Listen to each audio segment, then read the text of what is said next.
Dante's Boxing Nation, what's going on, guys? So the projected pay-per-view numbers are in for Canelo Alvarez versus Jermell Charlo. The numbers, according to reports, are between 650,000 and 700,000 pay-per-view buys.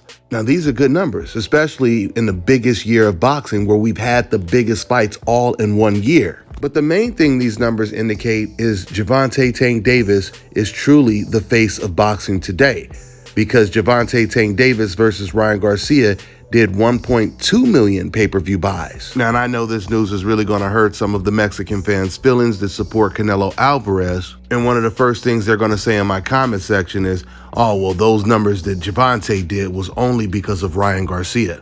Coincidentally, they said the same thing when Gervonta fought Rolly Romero. The anti-Davis fans, they claim they had only watched that fight for Rolly Romero. But we all know that's a direct contradiction, because leading up to the fight, they were all saying that Davis was cherry-picking Romero, and Romero had no chance.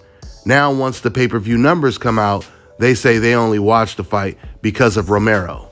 You can't have it both ways. What they're really saying is they were really hoping that Romero would beat him. They really thought he had a chance. That's why they paid for it. The sport of boxing is based on race, nationality, and pride in that order, which is the reason why race sells so well when you have Gervonta Tank Davis going against Rolly Romero or Ryan Garcia, or Canelo versus Jermell Charlo. Going back to my original point, like I told you guys, Mexican fans that support Canelo Alvarez, they'll say, oh, well, Gervonta only got those numbers because of Ryan Garcia. But the same logic would have to apply for Canelo Alvarez, meaning he only got those numbers because he was fighting against Jermell Charlo. At the end of the day, we know the bigger star is Canelo Alvarez, not Charlo. The star is Gervonta Tank Davis, not Ryan Garcia. And this can be proven with the numbers that those fighters are going to do in their next fights. Ryan Garcia is fighting against a complete nobody. Now there's talks that Ryan might even fight Teofimo Lopez in February, but we know that fight is not going to come close to doing 1 million pay-per-view buys, right? And we know Jermell Charlo versus Tim Tszyu wouldn't come close to doing 700,000 pay-per-view buys.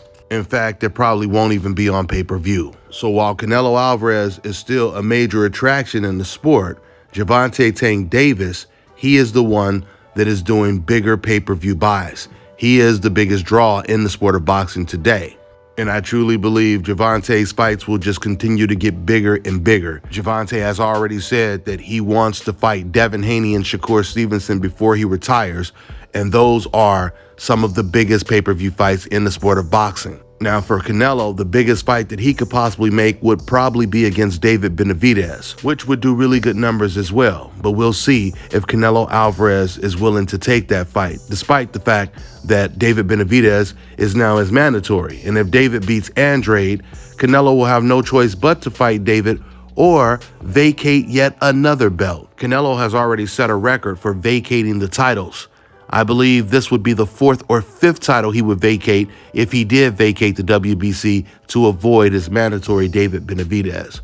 So let's see how this all plays out. But that's all I got for now, guys. I'm on to the next one. All right, now check this out, guys. If you're looking to repair eczema scars, burns and bruises, dark spots and blemishes, fever blisters, diabetic ulcers, this right here is the perfect product for you guys. It's called LO Decay Face and Body Oil. Athletes and top-ranking boxers, they're also using it after training to reduce swelling, inflammation, and to ease the pain. So get yours today. Go to lodecay.com, like them on Facebook, and follow them on Instagram. Let me tell you guys about Issa Israel Law Firm. It is a full-service legal practice based in Denver, Colorado, an emerging hub for combat sports and high-altitude training. If you're a fighter inside or outside of the ring and you need a law firm you can trust to fight for you, visit thefighterfirm.com or email help@iilawfirm.com. Legal representation is usually limited to plaintiffs or defendants in Colorado, but iFirm can help anyone in the world with trademarking their business name, logos, and U.S. immigration issues. This brother has been my attorney for a while and helped guide me through all kinds of business and civil issues, so make sure you guys go to thefighterfirm.com.